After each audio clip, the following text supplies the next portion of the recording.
in this ceremony of initiation.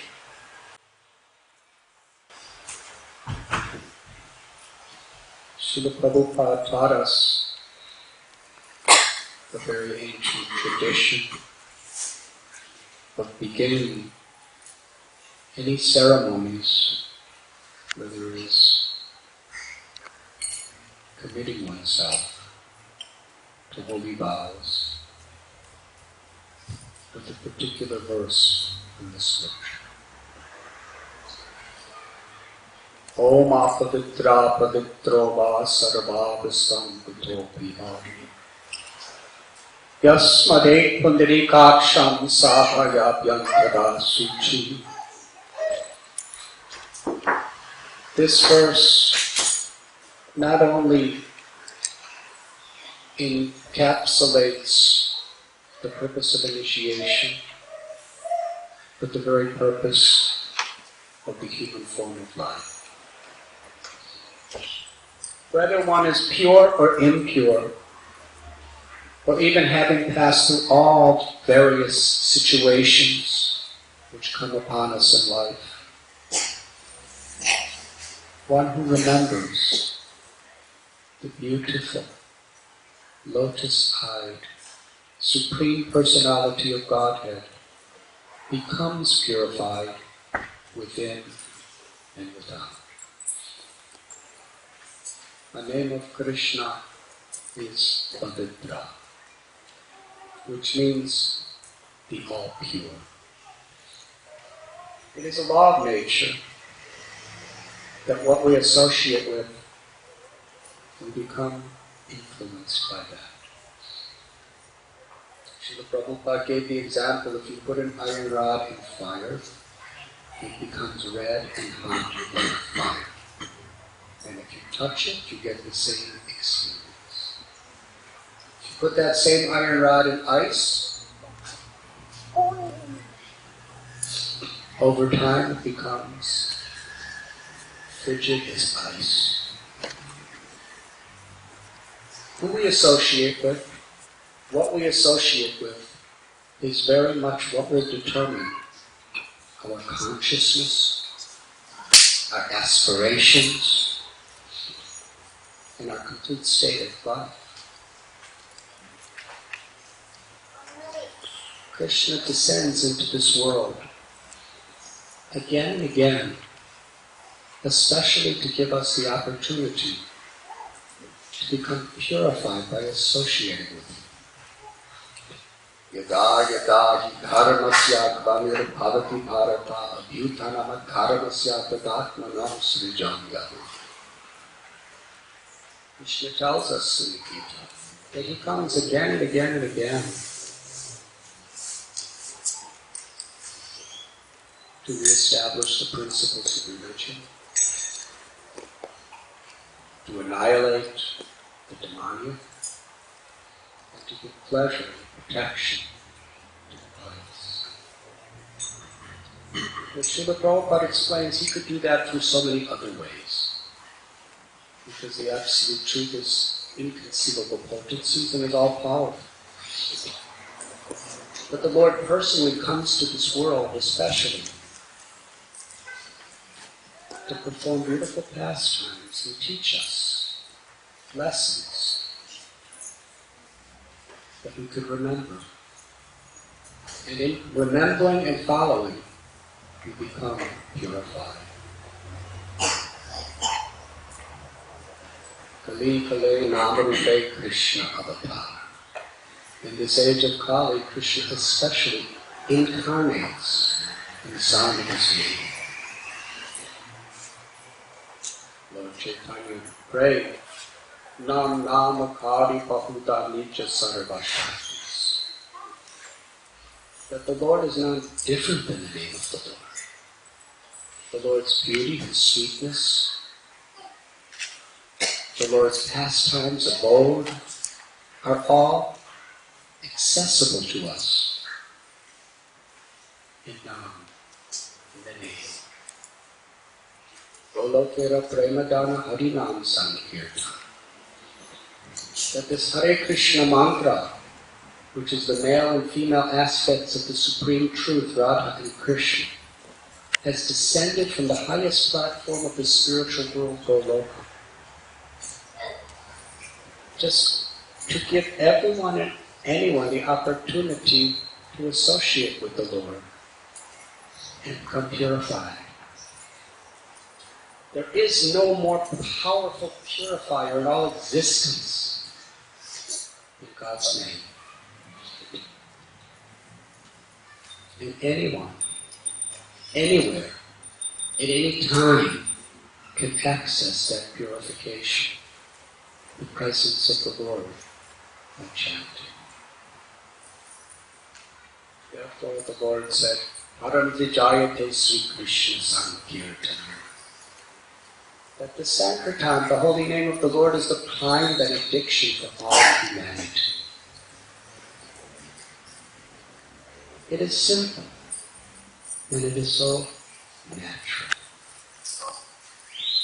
The process of bhakti is the natural awakening of our true self. Awakening ourselves from the dream of illusion and ignorance. Lord Chaitanya and his associates, in the mornings, they would go out into the streets, into the fields of Srinagar town. The Bhakti Vinod Thakur tells us how the Lord would call out to everyone and anyone without discrimination, a simple appeal.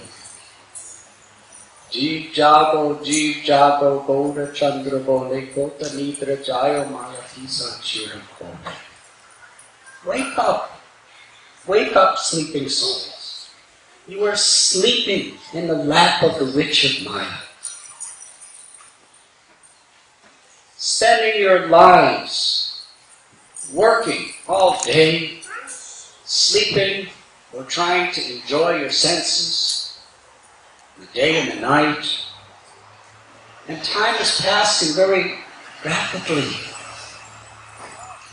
Human life is so precious, and the most precious thing in this human life is every moment that we have. If we waste a moment, we cannot buy back that last moment with all the wealth in the world. Therefore, nothing can be calculated to be of such value as each moment of our lives. And how we utilize our time, moment after moment after moment, is what will be our destiny.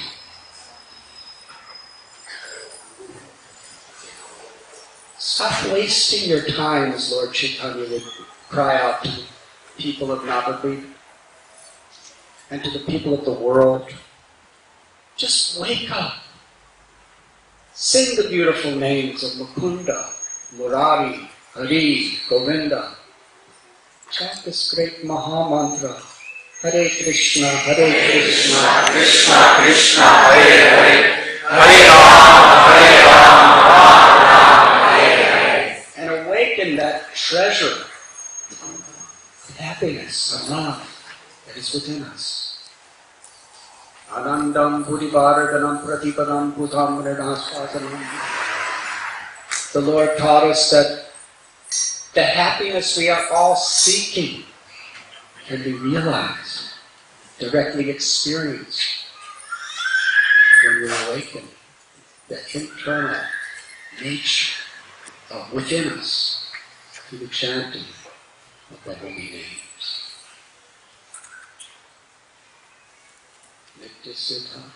Krishna prema satya kabona sravanadi sudi cheti korigai pudai.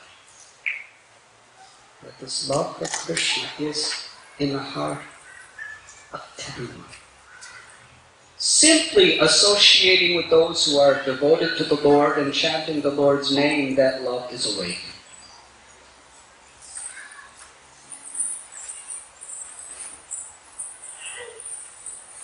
And since the time of Lord Krishna and Sri Chaitanya Mahaprabhu, it has been the mission of the compassion of all his devotees to share this message. Thakur Bhakti Vinod explained that dharmasara, the essence of all dharma, the essence of all occupation, the essence of all religions, is to purify oneself by chanting the names of the Lord, by serving the devotees of the Lord, and by showing compassion to all beings, by somehow or other awakening their Lord. Srila Prabhupada, he used to talk about cultural conquest. Somehow or other connect people with Krishna. Through prasad, through kirtan, through transcendental literature, or even just by appreciating a devotee or anything connected with Krishna. Srila Prabhupada explains that appreciation is the beginning of bhakti within a person's heart. Even if they don't know what they're appreciating. Because Krishna is in the heart of a devotee. And any appreciation for a devotee, Krishna takes it as appreciation of Krishna, of himself.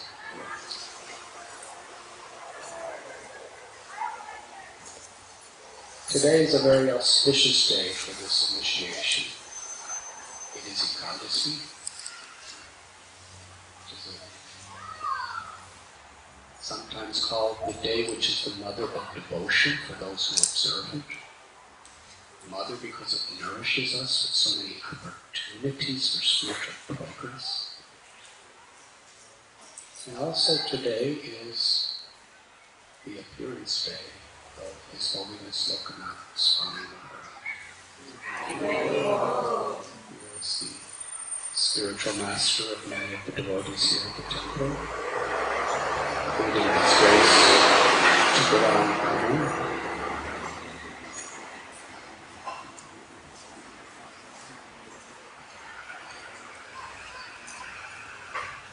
Srila Prabhupada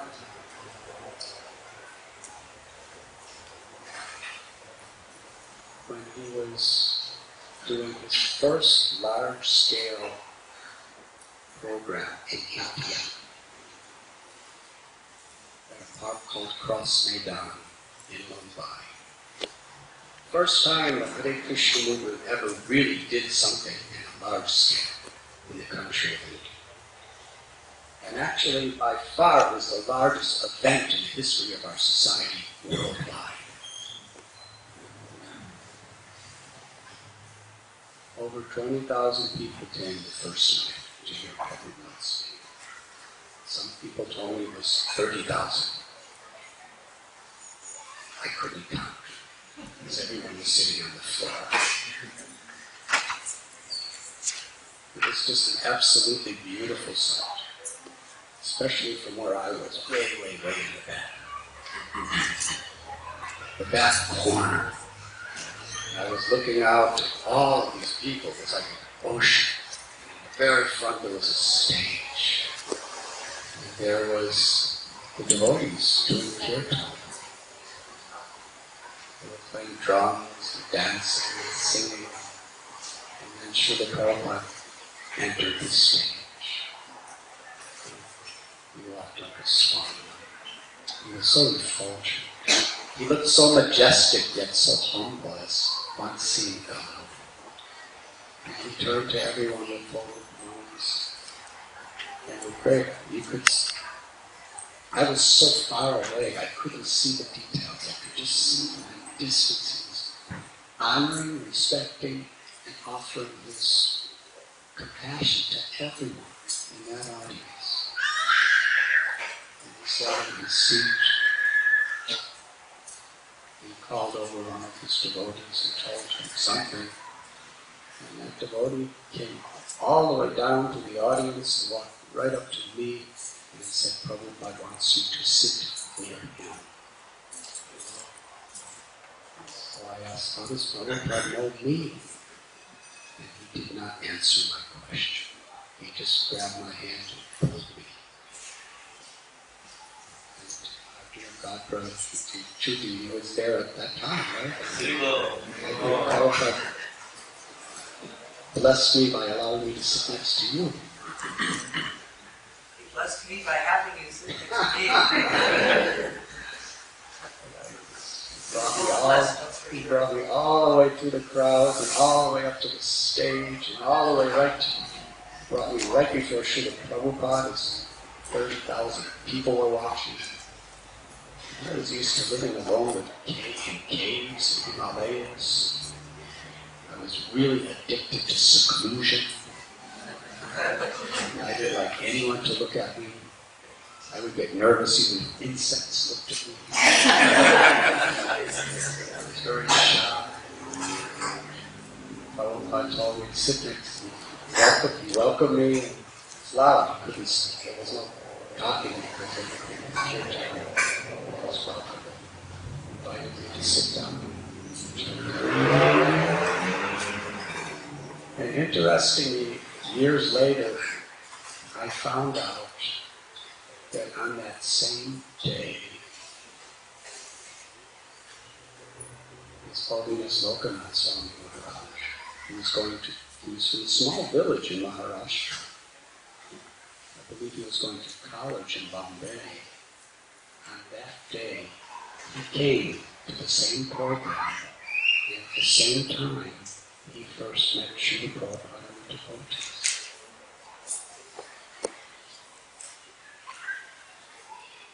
That's very special for me.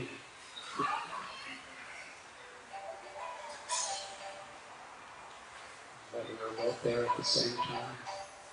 We both had our first experience of Srila Prabhupada's grace, the association of devotees. And each of us every day would come. Srila Prabhupada invited me to come every morning and every evening to sit with him on the stage.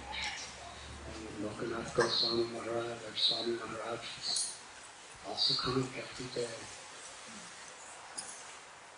The difference is he became a devotee. And then we went back to the Himalayas. It took me some time. But from the time Lokanath Swami Maharaj became a devotee, he was so very, very dear to Srila Prabhupada. He helped Srila Prabhupada to develop the center in Bombay, Juhu. Prabhupada gave him so many instructions. In Vrindavan, he gave him sannyas. He told him to go with oxen, walking by foot to the villages throughout India, to broadcast the holy name and the message of Lord Chaitanya. And he dedicated his life and soul. And he's still doing it to this day. So his Padayatra is still traveling throughout India on his inspiration. And he's circling the world dozens of times, giving Prabhupada's message, giving Prabhupada's love. So I'm very honored on this day to be here, to offer this service on behalf of Srila Prabhupada. It is said that the Lord teaches the world through those who the Lord loves.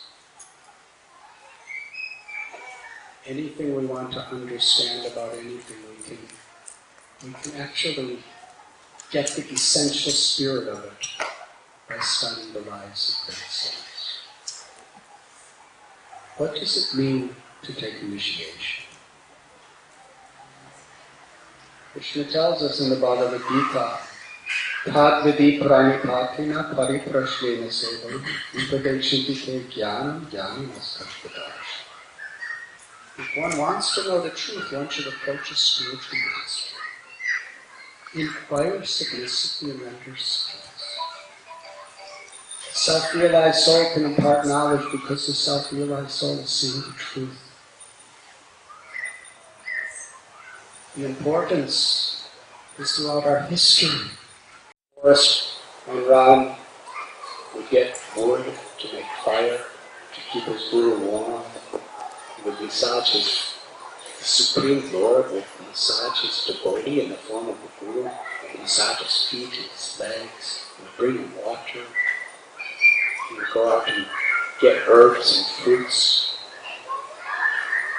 And every evening, we read in Ramayana how the Lord would inquire about philosophy, about history, about the truth. Krishna studied in the ashram of Sandipani Muni. In fact, just a couple of kilometers from Sandipani Muni's ashram in Ujjain, His Holiness Bhakti Shalu Swami Maharaj was here just a few days ago. He built one of the most beautiful temples in that holy place, where Krishna and Balaram, they lived as humble little students of their guru. In Vrindavan, Krishna had already showed his prowess. When he was only a day or two old, he sucked the very life out of Putana, who was a gigantic monster. Killed thousands of children. She was a real. She would murder babies. Adasura, Aristasura, Mathura, the most powerful conqueror was Kamsa. Krishna with his punch of his hand, he sent Kamsa to the liberated state of the spiritual world. And here was that all-powerful Lord sitting at the feet of his guru in Ujjain, inquiring, what does this mean? What does that mean? Learning Sanskrit, learning philosophy, learning logic, learning just various devotional culture and art. And in the end, he wanted to offer dakshina out of obligation, gratitude.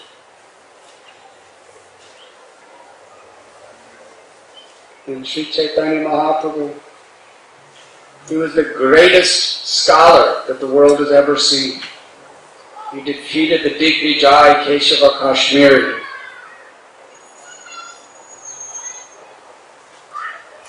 But when he came before his guru, his greatest pleasure was to accept defeat from his spiritual master. He told how I went before my guru and I said, I don't know. My guru told me that don't bother trying to understand Vedanta. You will not understand. Just chant the holy names. My guru thought I was a fool, he said. So he just told me I should just chant the holy names. And his guru told him, take this holy name and spread it throughout the world.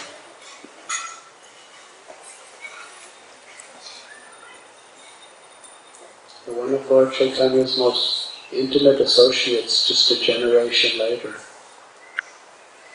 was Narottam Das Thakur. He was a prince, son of a king, great landowner, who had immense wealth.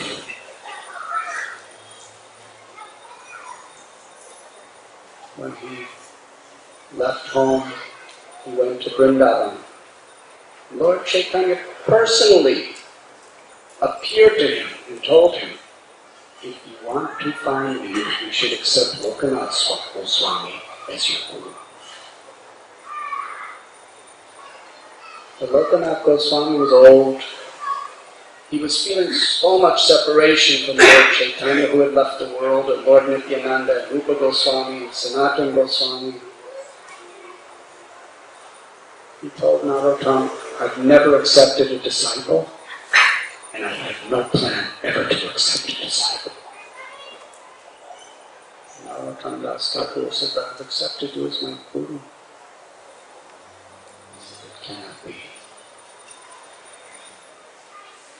So Lokanath Goswami was so devoted. He didn't push it. He just served.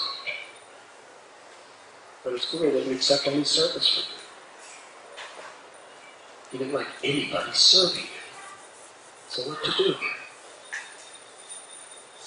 Some people want to force their guru to do something, push their guru, eat this, otherwise I'll be miserable. And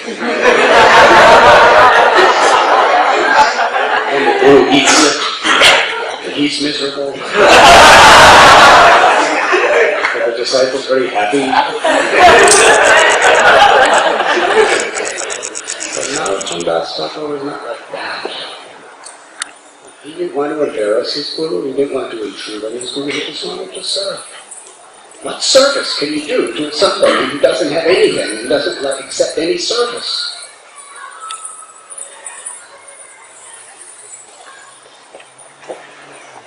But with sincerity, he found a way.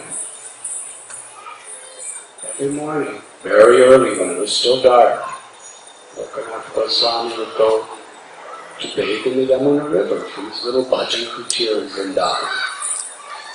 But before doing that, he would respond to the calls of nature in the forest. Then he would go to bathe. And after he was finished, Narottam would go and he would clean that spot with his own hands very carefully, with such gratitude. It's a pretty menial service for a prince. He would clean it with his hands, he would make it really nice, and sprinkle water. And Lokanath Goswami, every day when he would come there, he was wondering, how is it everything's so nice here every day? So one day, after he did whatever he did, he decided to hide and see what was going on. And he saw Narottam coming, and the sweeper, sweeping very nice, making everything pink flowers. He was shocked. He jumped out of the bushes, overwhelmed. Narottam, what are you doing? Why? You are an aristocrat, a prince, a scholar. Why are you cleaning my urine and stool? This is below you. Why? Narottam Thakur, with tears in his eyes, he bowed to his Gurudev and said, I left behind all the riches and the pleasures of this world, but I have attained the ultimate treasure, the greatest of all wealth, the opportunity to render menial service to my spiritual master. At that time, Lokanath Goswami decided, yes, I will initiate. And he was his only disciple.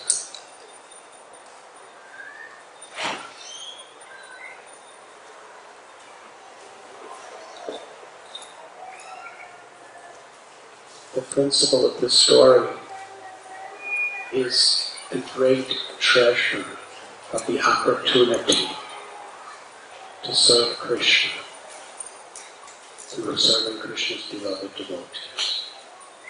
There is nothing in creation that can compare to that experience once we taste it.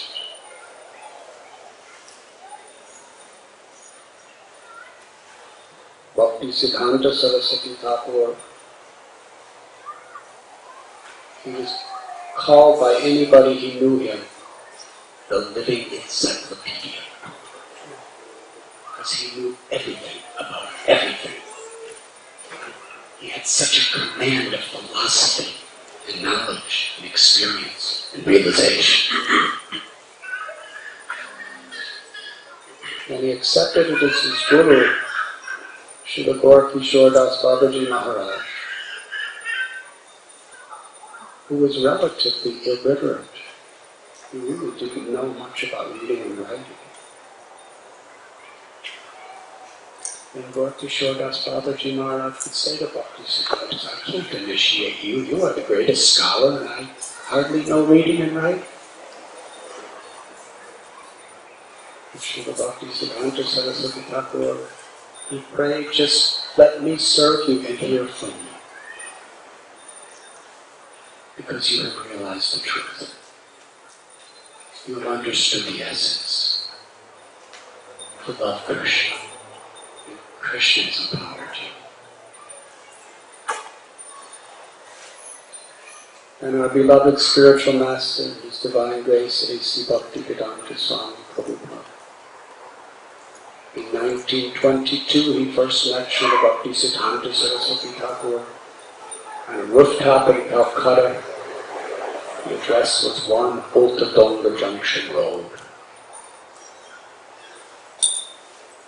At that time, there was a little ashram that Bhaktisiddhanta Saraswati Thakur had in Mayapur, and this little house in Calcutta. I've been there many times. In fact, just about a year and a half ago, the International Society for Krishna Consciousness got the legal possession of that house after so many years. Kind of. We own the building, but other people live in most of it. In India, everything is kind of interesting. Srila Prabhupada bowed down. And it was before he even got up, Srila Bhaktisiddhanta Saraswati Thakur gave him the instruction. You are an intelligent young man. You should take this message of Lord Chaitanya and bring it to the English language all over the world. And Prabhupada said that at that time he was a follower of Gandhi. And he was a very, very serious follower of Gandhi. He wore khadi. By wearing this hand-woven clothes, it was a very, very strong sign of rebellion against the entire British government who ruled India. Like in the 60s, if we wore our hair long, anybody who saw us knew wearing long hair means you revolted against the establishment. And people hated you just because of your hairstyle. Not just some people, most people. But even more so, wearing khadi at the time of Gandhi. And Prabhupada gave up he studied in college, he gave up his diploma and his graduation and everything.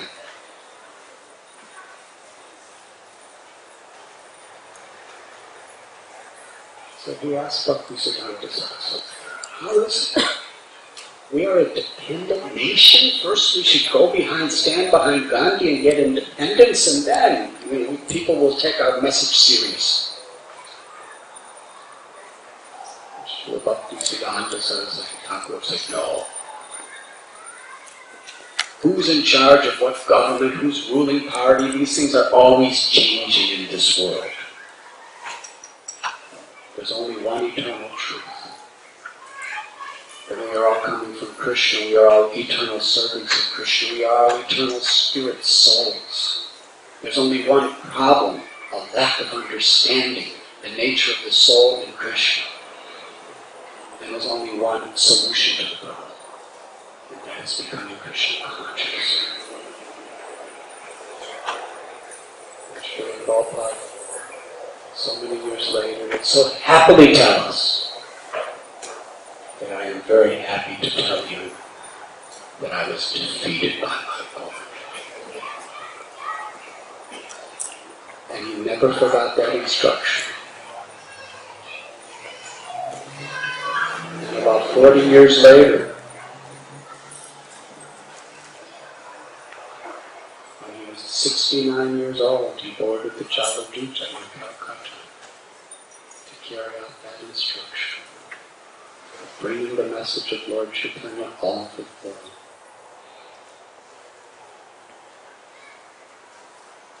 His heart attacks, his seasickness, poverty of living in the Bowery, the challenges, the struggles.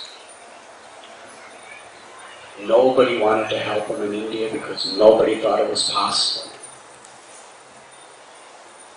All those difficulties were like Krishna putting a garland to glorify Srila Prabhupada's devotion throughout the rest of time. What was his compassion? Srila Krishnadas Babaji Maharaj, one of the dearest godbrothers of Srila Prabhupada, was at Srila Prabhupada's sannyas initiation in Mathura.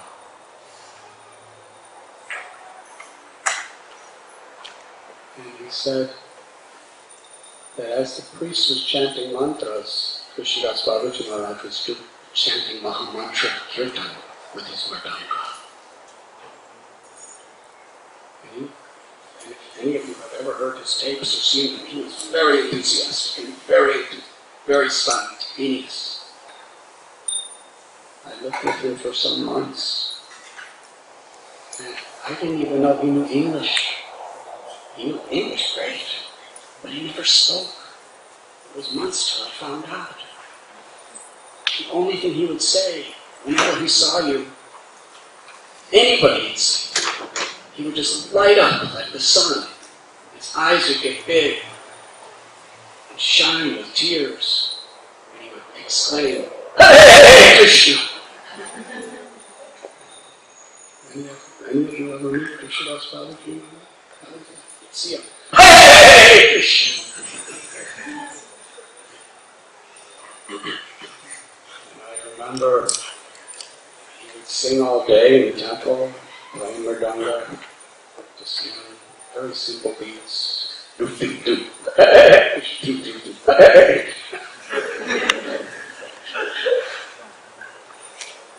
When I'd get sick, I'd happen to go by his room at night, and I'd hear any time of the night, "Hey Krishna, Krishna, Krishna, hey, on." He would always chant. So this priest was telling him, softer, softer.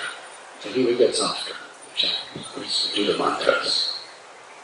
The priest will soon do mantras. Prabhupada turned to Krishnadas Babaji when the priest wasn't looking, and he'd say, "Barbara." He'd go, "Hey Krishna, hey Krishna." He'd go softer,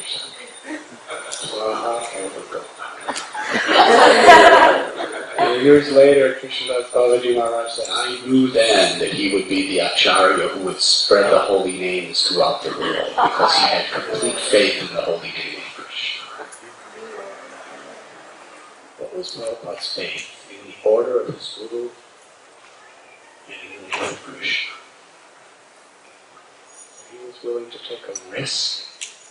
He was willing to endure such incredible, impossible odds and difficulties, because he had complete faith that if these people, just whoever they are, if they just take the name of Krishna, they can become purified, because Krishna's name is all pure.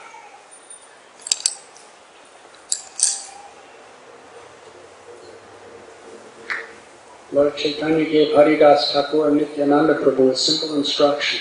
He said, "Go to everyone. Do not discriminate who is fit or unfit. And give them this simple message. Chant the name of Krishna. Worship Krishna. Hear and speak about Krishna. Krishna is your mother. Krishna is your father. Krishna is your true wealth. Krishna is your life and soul. Anyone who takes the name of Krishna is my life and soul." And Haridas Thakur and Nityananda Prabhu, they were going everywhere, anywhere. people would throw stones on them, curse them, accuse them of being robbers and thieves and useless parasites. Jagai and Madha even tried to kill them. And they were happy, just going everywhere. What an instruction. And Srila Prabhupada took that same instruction from Srila Bhakti Siddhanta Saraswati Thakur.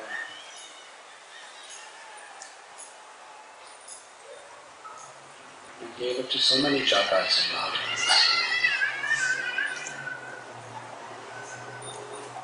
Srila Prabhupada would sometimes say, when people would glorify him, he said, my only qualification is I'm simply trying to execute the order of my spiritual master. The International Society for Krishna Consciousness is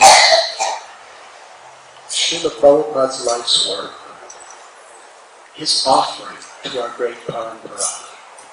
But he risked everything and gave his life and soul for to create a society of devotees.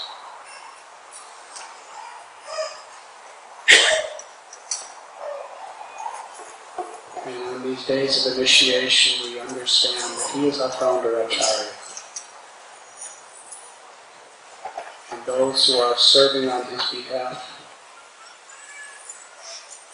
as Bhikshu Gurus, as Shiksha Gurus, as Bhagavata Gurus, as temple presidents, as GBCs, as pujaris, as priests, as cooks, as pot washers, as congregation, as Sankirtan devotees, as husbands, as wives, as students.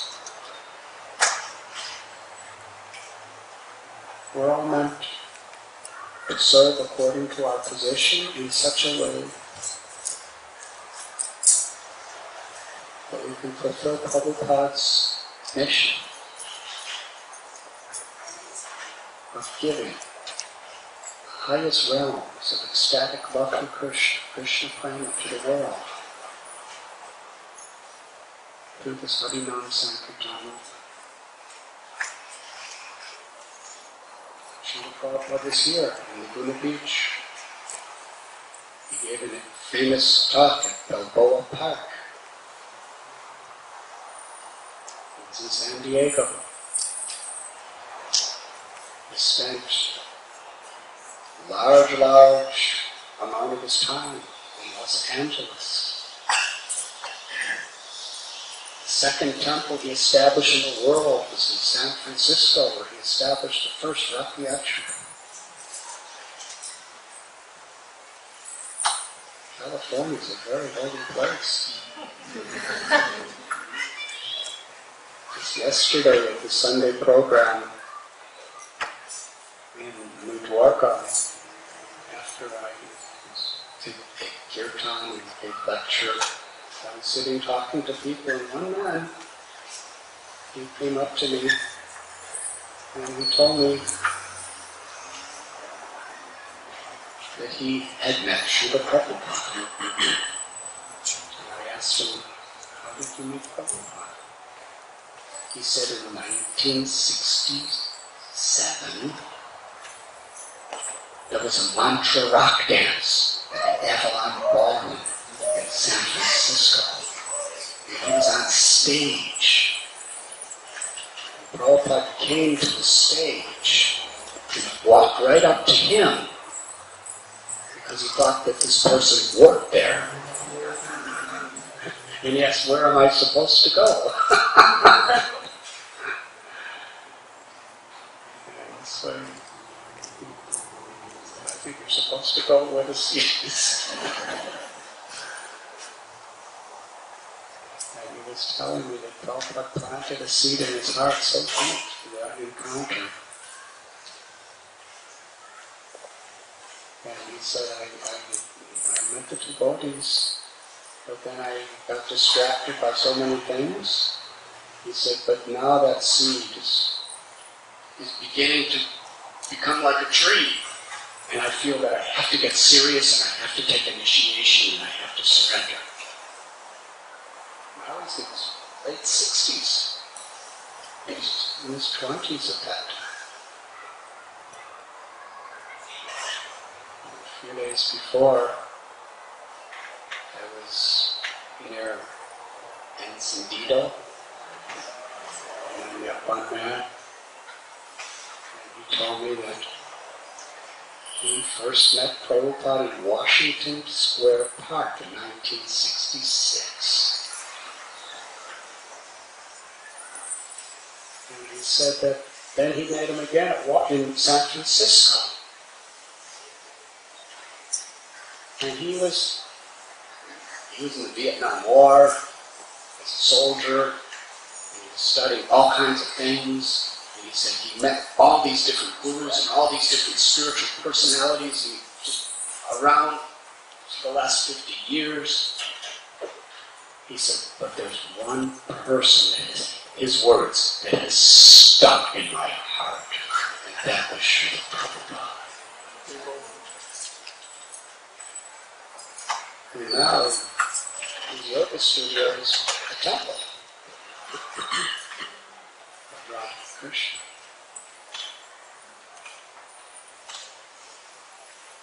Prabhupada, he planted these seeds in people's hearts.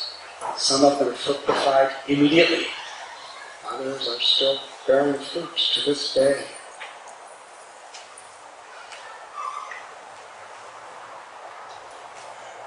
And we are all meant to cooperate together. And the cooperation is simple. If we just put aside our false egos and really focus on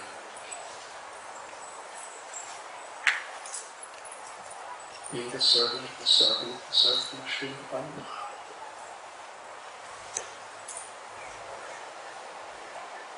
Trinada Visunichena Karodi Vasi Vishna Amani Namana Dena Kirtana Sadavati. How to chant the names of the Lord so that we can actually access the Lord's full grace.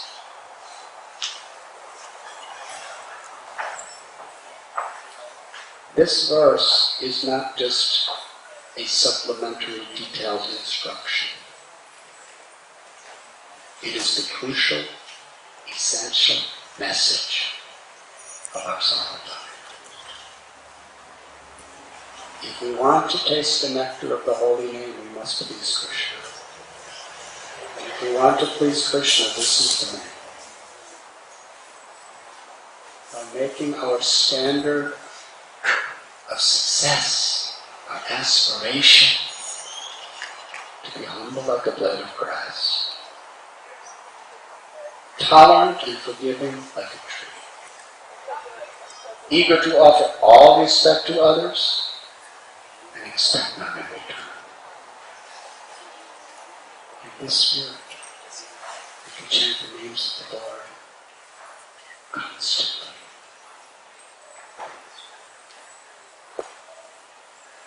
Srila Prabhupada explains initiation doesn't mean you're reaching the goal. To initiate means to begin. It's not that we're thinking that now that I'm initiated, I'm very senior. You're initiated, that means now I'm a beginner. Previously I was preparing to begin, but now I can begin. I'm officially beginning. And spiritual advancement doesn't mean the more position we get, the more proud we get. Spiritual advancement means the more humble, the more service attitude we get. Otherwise it's superficial.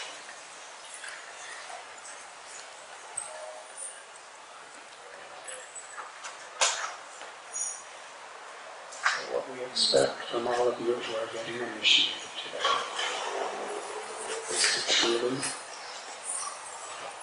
embrace the spirit of being the servant of the servant of the servant. To be faithful, to be loyal, to be chaste to the sacred teachings that Srila Prabhupada has given us. That doesn't mean we're condescending or fanatical toward other people.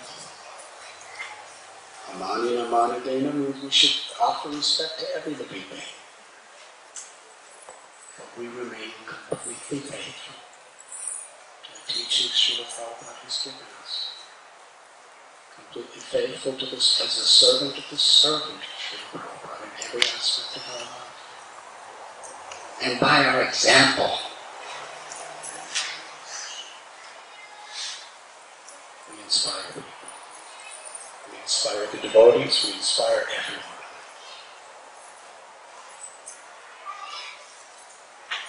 That was a statement by St. Francis of Assisi. He told all of his followers, you should always preach. And if necessary, you can use words.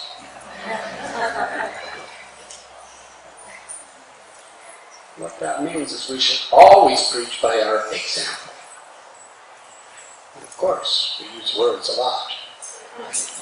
But if those words are not built on the foundation of our good character and our example, they're not going to have much effect.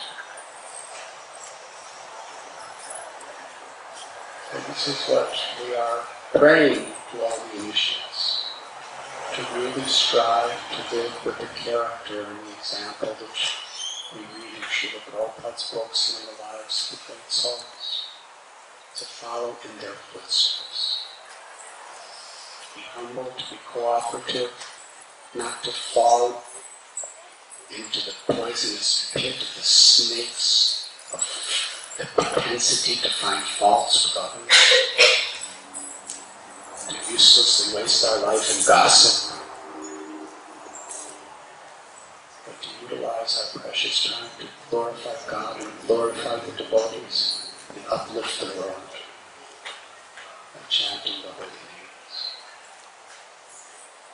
And we vow to follow these four regulative principles: no illicit sex, no intoxication, no gambling, no meat eating.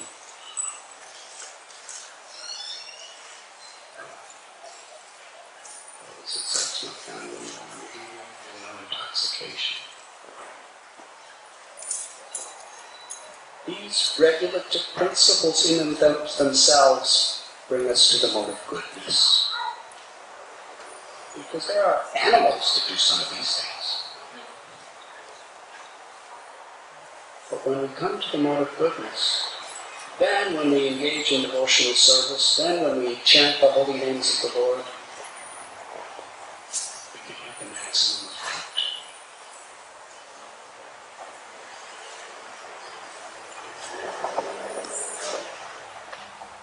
If we're still breaking regulative principles while we chant the names, Lord Chaitanya said it's like an elephant that bathes and then rolls in the dust. So we should be very careful to live very high moral character and to chant the holy names as the primary duty of our life. It's not just something we add to our life. This chanting of God's name is the primary duty of our lives. It's what connects us to Krishna in the most divine way. Harinama, Harinama, Harinama, Eva Kevalam, Karana, Seva, Naseva, Naseva, Gatiranga. We should adjust all the rest of our lives in such a way that it facilitates our chanting the names of the Lord. It's not that we should just sprinkle our chanting around everything else we do. We should, once we understand its importance, and in our mind we make it a priority, then everything else will naturally be adjusted.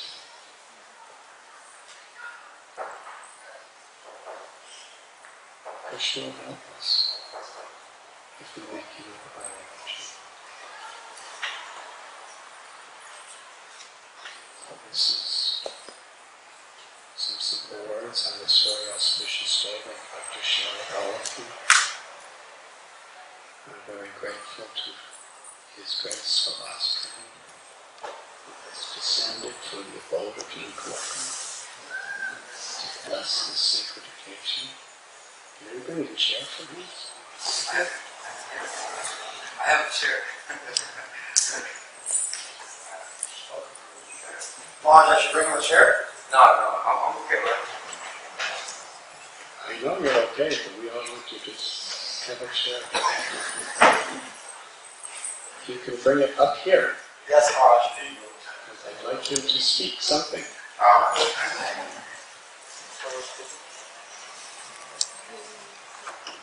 I wasn't supposed to speak.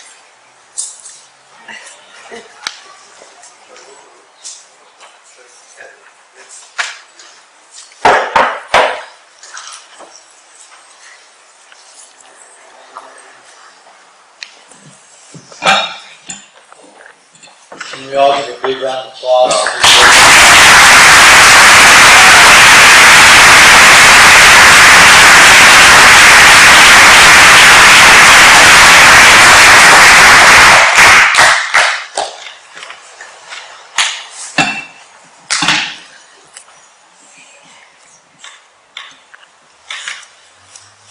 What to say?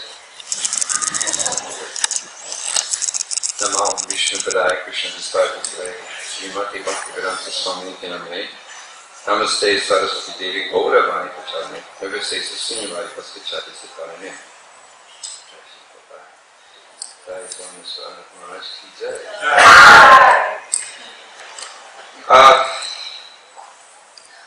I always, in these kind of ceremonies, I'm always amazed at the surrender that it takes for a person to take on disciples. This morning when I was speaking with Radhanath Maharaj, I was just thinking that, I was thanking him. You know, what a position to take, such a thankless task to take on disciples. And I know I have one child, and that was such a burden. It was a great surrender. It was, it's a lifetime engagement. It never ends. My son's 35 years old, and I'm still interacting, speaking with him, caring about him, thinking about him, concerned about him. And that's just one. So I was thinking, how is it that a spiritual master takes on this kind of position, or he accepts so many sons and daughters, literally. When Maharaj comes to Dwarka, there's so many of his disciples that are wishing some kind of attention, instruction, love, emotional support. And those are all the necessities of human nature. And he has to do it, and he's a sannyasi. So we see that this position is not ordinary. It takes great surrender. It takes a lot of desire to want to satisfy the predecessor acharyas, one's own spiritual master. It's a position that one takes not just to have some particular desire for overlording someone or for some fame, distinction, aggrandizement, but it's a position that one takes in order to spread the message of the spiritual master. In this case, is Divine Grace Srila Prabhupada. And of course, the predecessor acharyas. That's necessary. But specifically here, we're seeing that His Holiness Radhanath Maharaj is taking this position in order to spread Krishna consciousness, to give the disciples an opportunity to surrender to the Supreme Lord, to be connected with the Parampara, and to become empowered in order to spread the Krishna conscious movement. That is the goal. That's why we simple pillars of materialistic life. So when we sit here, we see such a ceremony. Yes, you'll be feeling pain. You'll have some pain. But when this pain is there for Krishna, for the spiritual master, it's worth it. It produces something, it produces character, It gives you strength. One cannot be Krishna consciousness without putting upon oneself some type of austerity or tapasya. You cannot do this. Even in the material world, if someone wants to become successful in any capacity, if they're not prepared to voluntarily submit themselves to some type of austerity or tapasya, they'll never be successful. There's no such thing. That must be there. So in Krishna consciousness, we have do's and do nots. It has to be there. And sometimes we hear a lot about the do nots and not so much about the do's. But they must be there. So I'd like to thank all of you for taking upon yourself this austere, this voluntarily putting yourself in position of a little bit of suffering in life. But ultimately, you'll achieve a wonderful goal, which is you'll achieve happiness. All of us want to be happy. But happiness doesn't come cheaply. You have to pay the price for it. This is the price that we pay. But in the end, it's worth every bit of it. Whatever little suffering you may feel now, at a certain point in your life, you feel, wow, what a blessing. How is it that I was able to just be walking along and I stumbled upon this? It's like sometimes I think how I was just walking along the street in a small town and I just stumbled upon a Hare Krishna devotee with no desire whatsoever of having that type of association, but just by the mercy of His Divine Grace, Srila Prabhupada, who cared for all of us, this devotee gave us an opportunity, and here we are, years later, and never regretting a moment of it, and always being very thankful and grateful that I had an opportunity to be initiated by a wonderful spiritual master.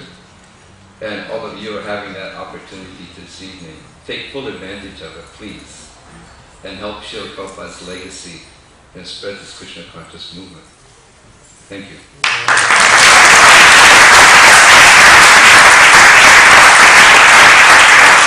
Prabhupada's light years more advanced than they are, and that he's the backbone of the Hare Krishna movement.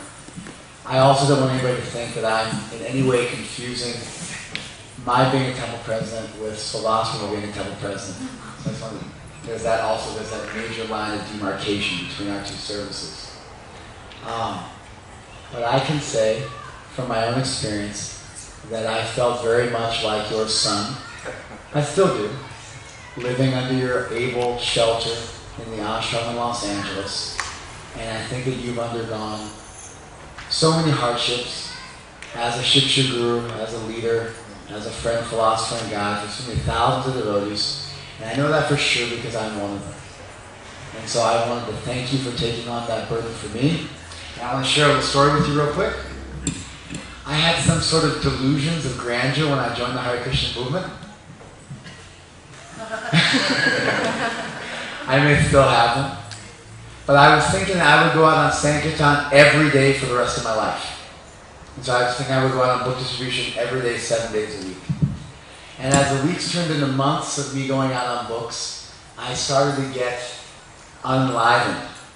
And you knew that because you could see my scores every day on Sankirtan going down. And I was feeling it. Too much pressure and too much stress and too burdened.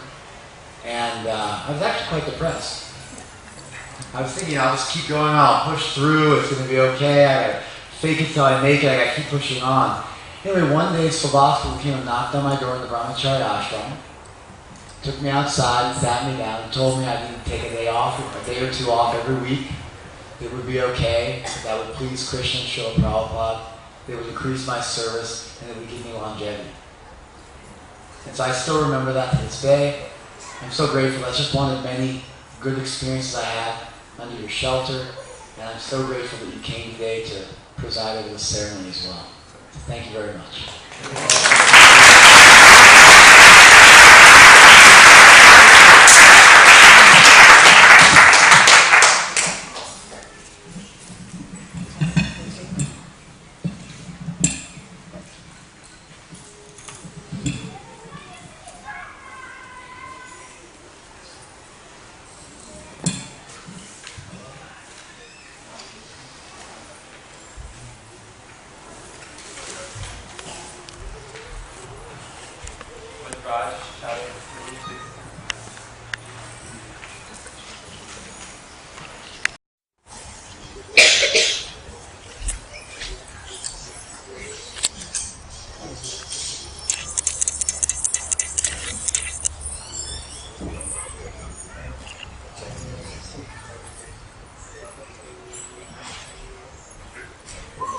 servant of the servant.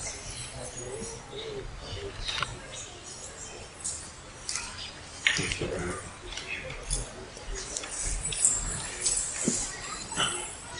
On behalf of Srila Prabhupada and our Guru Parampara, honored to give you the name Rupa Manohar Das.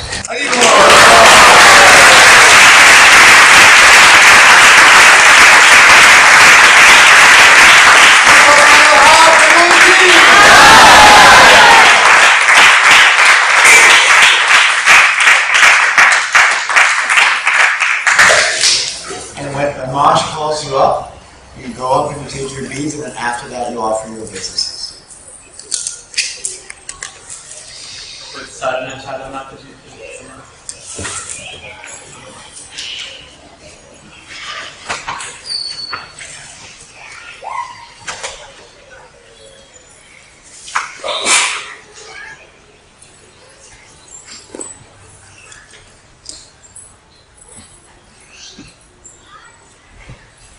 If you come up, you say your vows, you chant it for 60 rounds, and stand before everyone twice. Yes? Yes, please.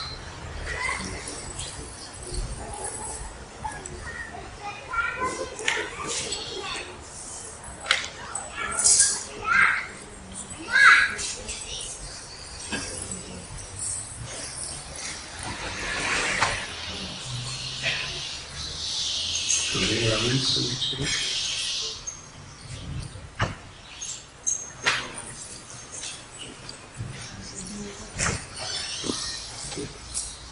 Thank you very much.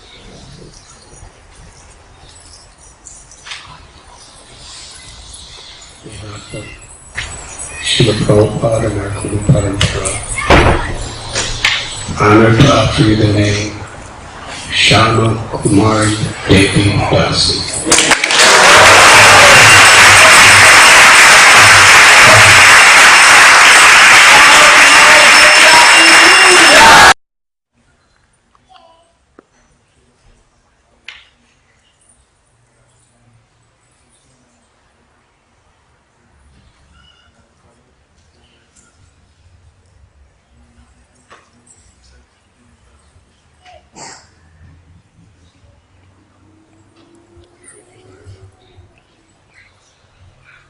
On behalf of Srila Prabhupada and our disciple succession, happy to give you the name Nam Avatar Das.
On behalf of Srila Prabhupada and our Parampara, very grateful to give you the name Janava Ishwari Devi Das.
Srila Prabhupada and our Parampara.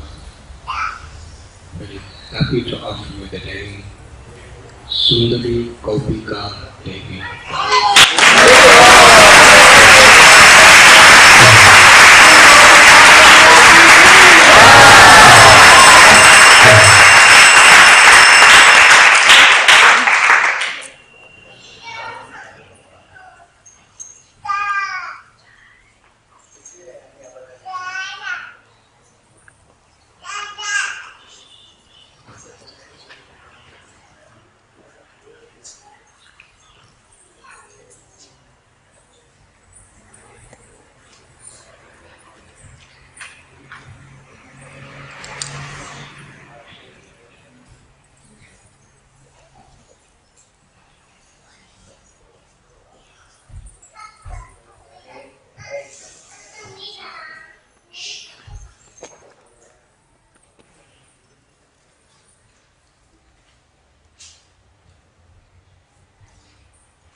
Srila Prabhupada and Parampara, I am honored to offer you the name Shameshwari Devi Dasi.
Ananda Gopika Devi.